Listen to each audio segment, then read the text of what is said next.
Hi guys, welcome to Vlogmas Day 8. I just wanted to do another sit down video today because I have been running around and I don't think my videos have been as good or easy to film because I've been working and doing other bits and pieces. But I really wanted to make an important video because this time of year is very stressful and very hard to keep your head, basically. Well, I find it like that too, and I know a lot of other people do.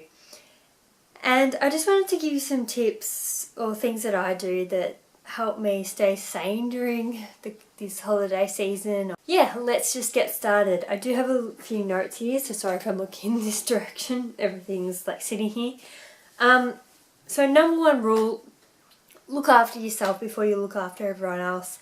Now, I know my second video was on gift guides and talking about other people, but the number one thing is to make sure that you're healthy, you're not rushing around stressed out to get other people.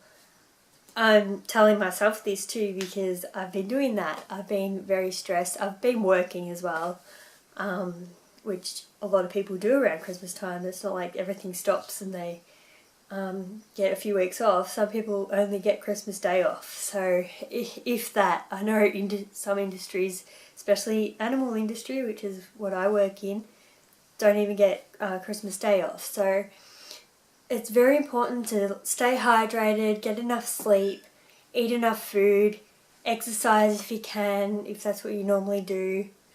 I mean, it's a good thing to do that anyway, but just keep on track of your health, and make sure that you're mentally okay too. It's okay to feel down or anxious or depressed or just in a funk, like drained even. These are all just everyday emotions. A lot of people have them and some people don't too. But this time of year, as a lot of my friends know and friends of friends and things like that, is one of the most difficult times of year. Yeah, it's a great, wonderful time of year too. It's just such a mixed time of feelings and emotions and it's just blah. So it's very important because I think around Christmas time is one of the highest times for suicide and even accidents on the road because everyone's rushing around at holiday time or going away on holidays and the roads are busy. Everyone's generally trying to finish things up. It's one of those times of year where you have to be really careful and just stop for a second, be in the moment, try some breathing techniques even.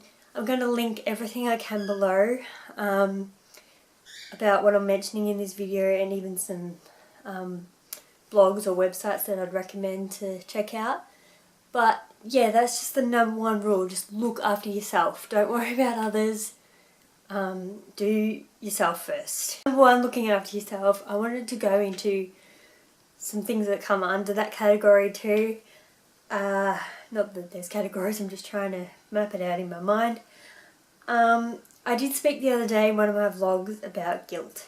I didn't go into a lot of detail because I was busy, and from now on I'm going to avoid vlogging at work because it's just not feasible. It's hard to do. And my camera battery ran out, so I had to use my phone, and my phone's very shaky, and well, it's me who's shaky, not the phone. But anyway, I wanted to discuss guilt. I feel guilty every year, Christmas. It's my number one fall. It brings me down. Guilt is just the emotion that sets me off. I can't handle it. It's really hard. It's the most difficult emotion for me. And I know it's a good thing that I know that, but it still gets me, and it used to get me a lot worse than now. So I think it's important to note the progress throughout your life with these kinds of emotions or things that you find very difficult. Note the progress because 9 times out of 10 you have come so far from, you know, any difficult journeys. Like I've had anxiety, depression, and guilt is a big part of that, and I have gotten so much better. I've just noticed over this past year that I've gotten a whole lot better, so I'm just proud of myself for that. But I do want to dig deep, because guilt at this time of year for me is about family, and friends, and just other like relationships within those two brackets, I suppose. Now, my parents are split up, so I always have Christmas with my mum and stepdad, and a Christmas with my dad. My dad's by himself. It's just me, my brother, and my dad on that side of the family, and it's hard. It's really hard. My dad is the most easygoing person ever, so he doesn't mind when I see him. I usually see him Christmas Eve or Boxing Day, and we'll go have lunch or dinner, my brother and I. So we have just a nice little meal together, and that's what I showed him one of my scrapbooking day 2 or 3 it was. So yeah, that's all in there, and they're the photos of my dad and my brother. So last year we had Christmas Eve lunch, and this year I'm going to do Boxing Day. I'm here to please. As I said in my vlog, I feel guilty if I don't sort of say yes to other people. Don't get me wrong, I know how to say no, but this time of year just gets me because I try to please everyone, and everyone still has issues, so I know that's not the best attitude for me to have, but being assertive this time of year is very difficult for me, and I admit that. It's a fault of mine. Moving on. So I've decided this year to have either lunch or dinner on Boxing Day with Dad. I got my mum and stepdad and all of their family, all my stepdad's family, which is great. We see them all the time. So I have a stepbrother and sister, and they've got kids and partners and other like aunties and uncles and cousins on that side too. So it's really good to see them. There's also a birthday on Christmas Eve, so that's when I'm seeing that side of the family. And I'm also seeing my friends around that time as well, so that's fine. But Christmas Day, we're having Christmas at home at my mum's house, my mum and stepdad's house, where I live, where I am right now. And we've got family coming over, so my maternal grandparents. But basically, Christmas Eve, Christmas Day and Boxing Day are dedicated to other people. So I paused there because it's not about me. It shouldn't be about me, but I didn't choose which days I get to see those people and who I get to see or want to see on those days, and when I show up I was told that. And there were clashes. My different family and friends wanted to catch up on days I was already busy, or days that were like in limbo because my family wouldn't get back to me on when they were busy. So it was very difficult. It's okay to feel guilty, probably nowhere near as much as I'm feeling guilty, because I had a really restless night's sleep last night thinking about this, and it's super hard. So I have gotten a bit better today. I've picked myself up and just gone, okay, it is what it is. I need to make the most of it. I've even sat down and done some writing. Guilt, as terrible as this sounds, inspires me to write. Now, I'm writing fiction novels, none of which have been published, but I have been working on them for over 10 years. And I've been stagnant on them for so long because my emotions have been up and down, and then when I have huge emotions like this guilt, I can write for hours and hours and hours. But then life gets in the way. I have to work, I have to do all these other things. I have responsibilities at home, so I don't get to sit down and take those notes in and write. So that's why my writing has taken so long. But I'm being totally honest here, just off the ball, yammering on. But yeah, just with this time of year, I'm giving this advice to myself and to anyone watching. Watch the guilt. Don't feel guilty. It's okay to say no. It's okay to be assertive.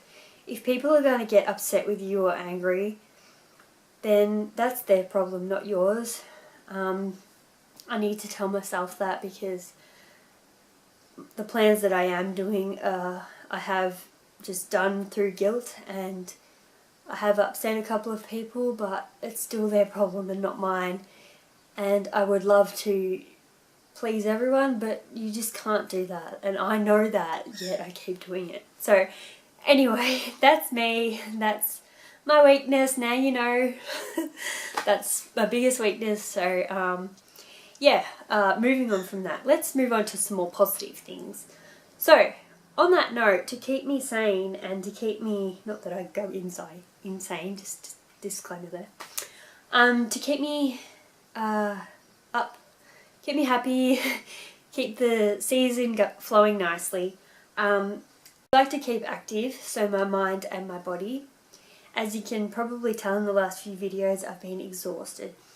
My voice has been croaky. It's just from exhaustion. It's from stress.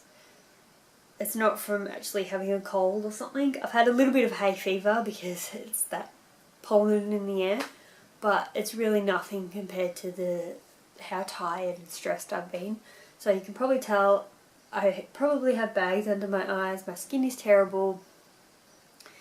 I'm probably drooping a bit. I'm tired, but I'm soldiering on, and I think that's the most important thing. Okay, it's fine to rest, sit there and rest, but I have work to do, and I'm happy to get up and do it, and then I can rest later. So I'm just keeping an eye on that myself, and for anyone else out there, that's my advice too. Well, last year I did finding a word for the year, word of the year. Now that hasn't come out yet, but I'll link the website down below, which is Susanna Conway, and I will print out the booklet again. So I'll show you, because she did a mid-year review, so I will show you that. So I printed these on double-sided pages. So Unravel Your Year 2017, so that's this year. And this is basically, was given out June, July, August, somewhere around that time, and it's basically just got heaps of questions that I haven't filled this out, obviously, and like just to reflect on each month and everything. So I probably will go back and do this eventually, but and the printer came out really weird, but I'll link everything for that down below, and you should be able to sign up and get this if you want. So I think it's very important to have a word of the year. My word for this year was focus, because I wanted to focus on uni and a lot of different other things and get that finished. But when the booklet comes out, I'll go into more about that. I don't want to talk too much about my word of the year in this video at the moment, so leave that for another day.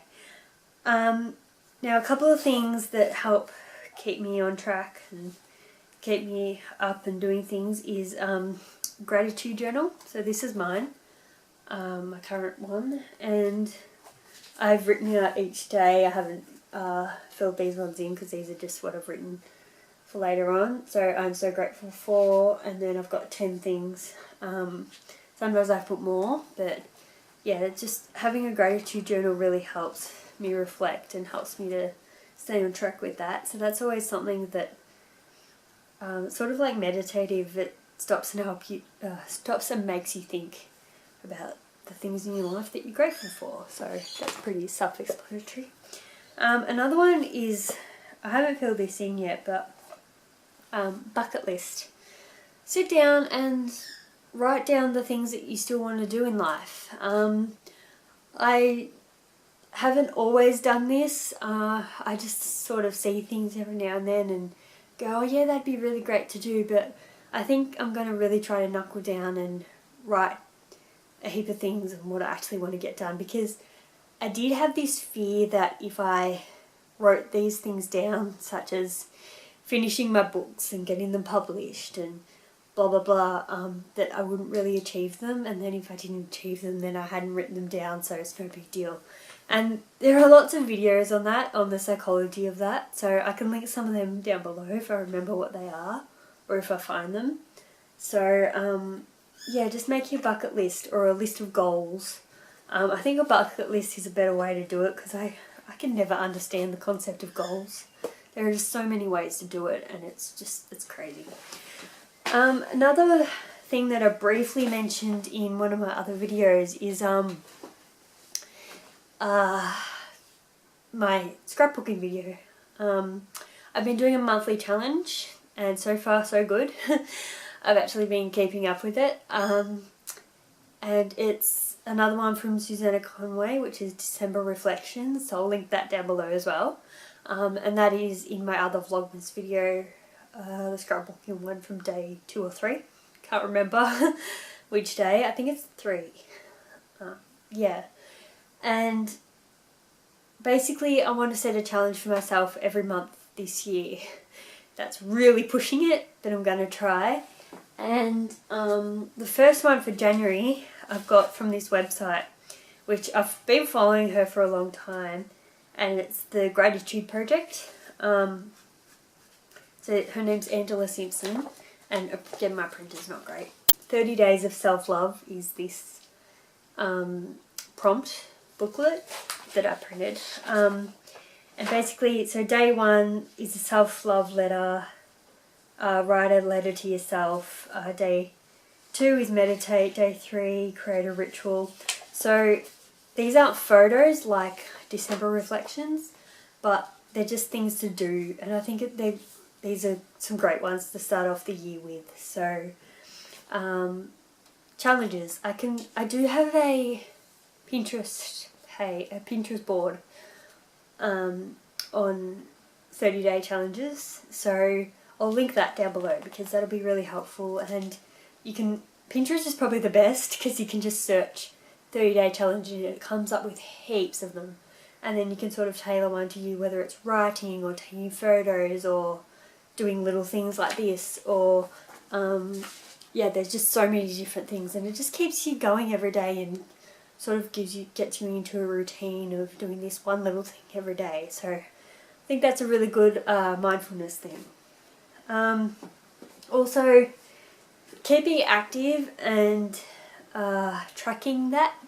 Now I'm not saying go on a diet or try to think about weight loss and stuff, because that's not always the case with everyone, but if you are doing that, that's fair enough too.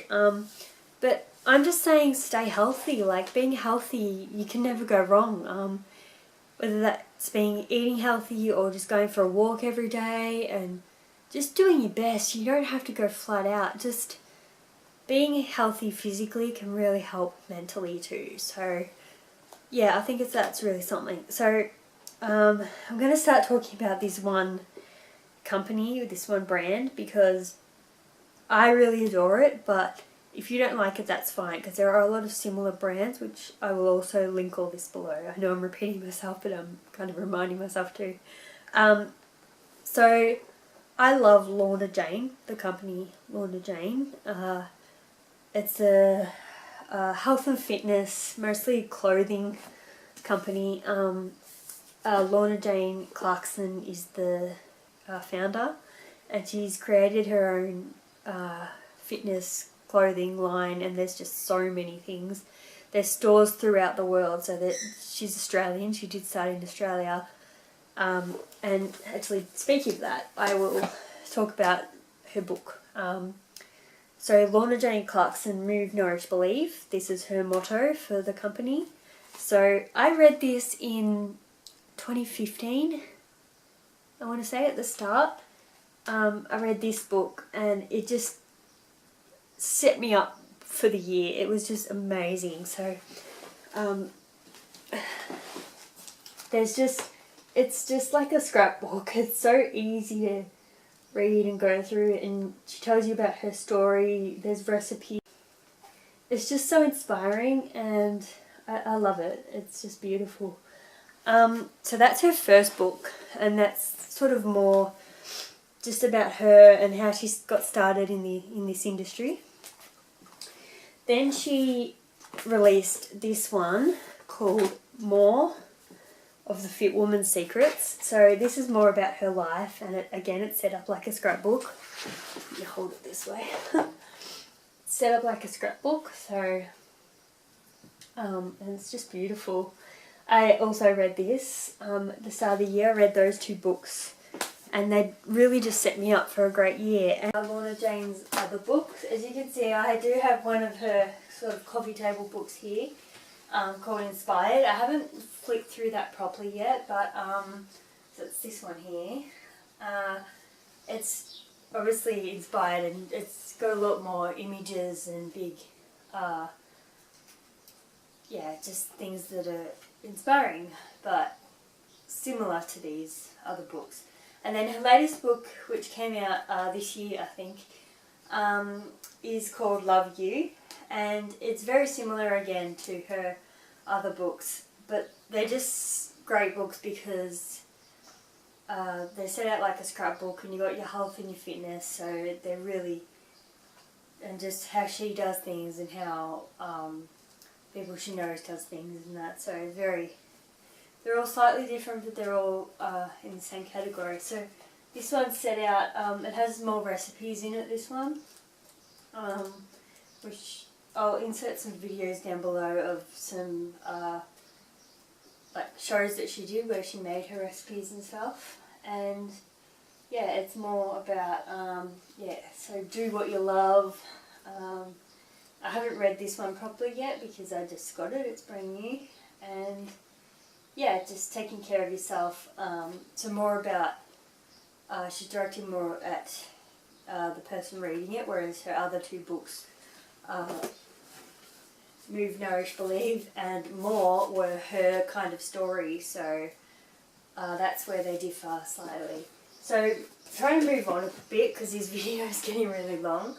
Another person that's really inspired me and sort of picked me up and lifted me up is Lisa Messenger, and she has a few books. I think she has about 5 like this now. She's also written heaps of other books, but I'll link all of her stuff down below.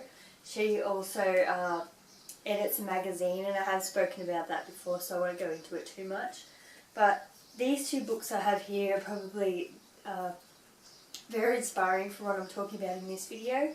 So I've got Life and Love and Purpose. So this is her latest one. Purpose came out this year again. So this is just, as you can see, I've bookmarked some of these pages, but it's just finding your purpose and keeping, it's health and fitness related too, because it's about just keeping your why you're doing this kind of thing alive. So that's a really good book, and I'll link all these down below again.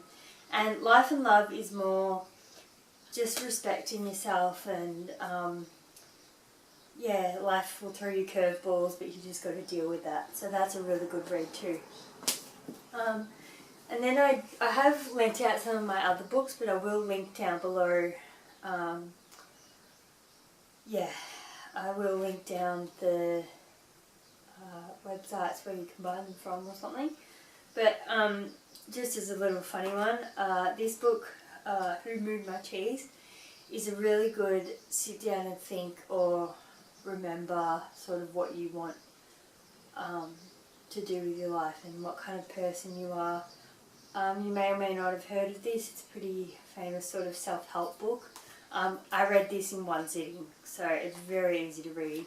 The writing is very small, and there's a lot of, most of the writing is just on one page. So it's just about, it says an amazing way to deal with change in your work and in your life. So and it's told in like a little story. So that one's really interesting too.